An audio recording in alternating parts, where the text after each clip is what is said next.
ಬರೀ ಗಂಜಿಲ ಸಿಗಣಿ ಮಾತಾಡೋ ಜನಕ್ಕೆ ಇದು ಬಿಟ್ಟು ಬೇರೆ ಏನು ಮಾತಾಡೋಕ್ಕೆ ಬರೋಲ್ಲ. ಸಭಾಪತಿ ಸ್ಥಾನಕ್ಕೆ ರಾಜೀನಾಮೆ ಕೊಡಲ್ಲ ಅಂತ ಹೊರಟ್ಟಿ ಅವರು ಹೇಳ್ತಾರೆ. ಆಯಿತು, ಹೊರಟ್ಟಿಯವರು ಸಭಾಪತಿಗಳಿದ್ದಾರೆ, ರಾಜೀನಾಮೆ ಕೊಡಲ್ಲ ಅಂತ ಹೇಳಿದ್ದಾರೆ. ಬಟ್ ಅಲ್ಲಿ ಕೆಲವು ಪ್ರಕ್ರಿಯೆಗಳಿದ್ದೆ, ಅದನ್ನು ನಾವು ನಿಯಮವನ್ನು ಪಾಲನೆ ಮಾಡ್ತೀವಿ. ಅದು ಕೆಲವು ಪ್ರಕ್ರಿಯೆಗಳಿದೆ, ಅದನ್ನು ಮಾಡ್ತೀವಿ. ನೋಡಿ, ಕಾಂಗ್ರೆಸ್ ಪಕ್ಷ ಎಲ್ರಿಗೂ ಸಹ ಟಿಕೆಟ್ ಕೊಟ್ಟಿರ್ತದ್ದು ಕಾಂಗ್ರೆಸ್ ಪಕ್ಷ. ಎಲ್ಲವನ್ನೂ ಸಹ ಗಣನೆಗೆ ತೆಗೆದುಕೊಂಡು ಅದು ತೀರ್ಮಾನ ತೆಗೆದುಕೊಂಡಿರ್ತಾರೆ. ಕಾರಣಗಳು ಇರ್ಬೋದು, ಇಲ್ಲದೇ ಇರ್ಬೋದು. ಭಾಳ ಮೂಲವಾದ ಕಾರಣ ಇದು, ನಾವು ಸಾಮಾಜಿಕ ನ್ಯಾಯ, ಅವಕಾಶ ಸಿಕ್ಕದೇ ಇರೋರಿಗೆ ಅವಕಾಶ, ವಂಚಿತರಿಗೆ ಅವಕಾಶ ಮಾಡಿಕೊಡ್ಬೇಕು ಅನ್ನೋ ಮೂಲ ಉದ್ದೇಶದಿಂದ ಬಹುಶಃ ರಾಹುಲ್ ಗಾಂಧಿ ಅವರಿಗೆ ನಾವು ಧನ್ಯವಾದಗಳು ಹೇಳಬೇಕಾಗುತ್ತೆ. ಅತಿ ಹೆಚ್ಚಿನ SC ST OBC ಮೈನಾರಿಟಿಗಳಿಗೆ ಅವಕಾಶ ಮಾಡಿಕೊಟ್ಟಿದ್ದಾರೆ. ನಾವು ರಾಹುಲ್ ಗಾಂಧಿ ಅವ್ರಿಗೆ ಧನ್ಯವಾದ ಹೇಳಬೇಕಾಗುತ್ತೆ.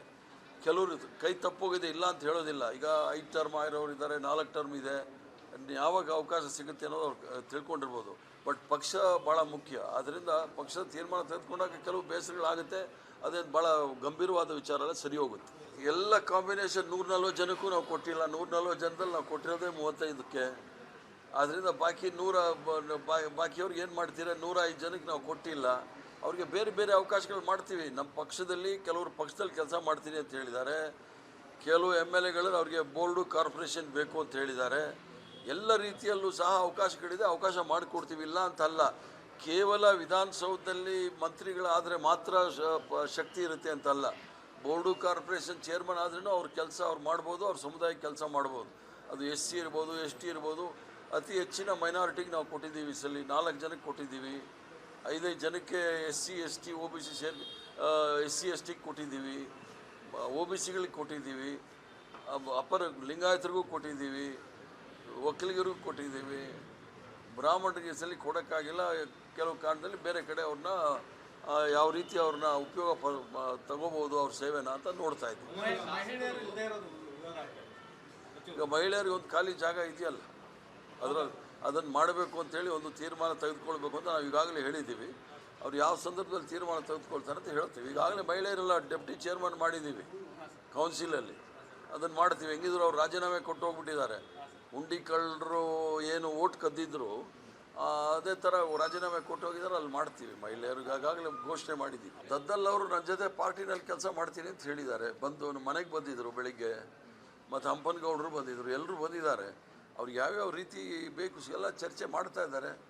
ರಾಜಕೀಯವಾಗಿ ಅವ್ರನ್ನ ಹೆಂಗೆ ನಾವು ಶಕ್ತಿ ಅವ್ರಿಗೆ ತುಂಬಬೇಕು ಅನ್ನೋದನ್ನು ಯೋಚನೆ ಮಾಡ್ತಾಯಿದ್ವಿ. ಅದೇ ಥರ ಶಕ್ತಿಯನ್ನು ತುಂಬ್ತೀವಿ. ಯಾರನ್ನೂ ಸಹ ಕೈ ಬಿಡೋದಿಲ್ಲ. ಎಲ್ರಿಗೂ ಅವಕಾಶಗಳನ್ನ ಕೊಡ್ತೀವಿ. ಒಂದಲ್ಲ ಒಂದು ರೀತಿ ಕೊಡ್ತೀವಿ. ನಾನು ವೈಯಕ್ತಿಕವಾಗಿ ಪಕ್ಷದ ಅಧ್ಯಕ್ಷನಾಗಿ ಕಾಂಗ್ರೆಸ್ ಪಕ್ಷದ ಏನು ಒಂದು ಸಿದ್ಧಾಂತ ಇದೆ, ಸಂವಿಧಾನದ ಆಶಯಗಳನ್ನು ಯಾವ ರೀತಿ ನಾವು ಅನುಷ್ಠಾನಕ್ಕೆ ತರಬೇಕು ಅನ್ನೋದನ್ನು ಭಾಳ ಸ್ಪಷ್ಟವಾಗಿ ನಾವು ಮಾಡಿರ್ತಕ್ಕಂಥದ್ದು.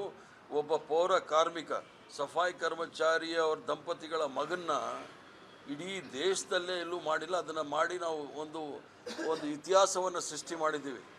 ಯಾವುದೇ ಪಕ್ಷದಲ್ಲಿ ಆ ಥರ ಅವಕಾಶಗಳು ಸಿಕ್ಕೋದಿಲ್ಲ. ಆ ಥರ ಭಾಳಷ್ಟು ಜನ ಅಂಥವ್ರಿಗೆ ನಾವು ಅವಕಾಶಗಳು ಮಾಡಿಕೊಟ್ಟಿದ್ದೀವಿ.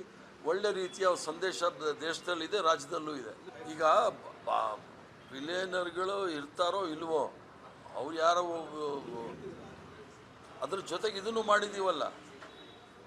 ಈಗ ಭಾರತೀಯ ಜನತಾ ಪಾರ್ಟಿ ಶ್ರೀಮಂತ ರಾಜಕೀಯ ಪಕ್ಷ. ದೇಶದಲ್ಲಿ 4,000 ಕೋಟಿ ಇಟ್ಕೊಂಡಿದ್ದಾರೆ.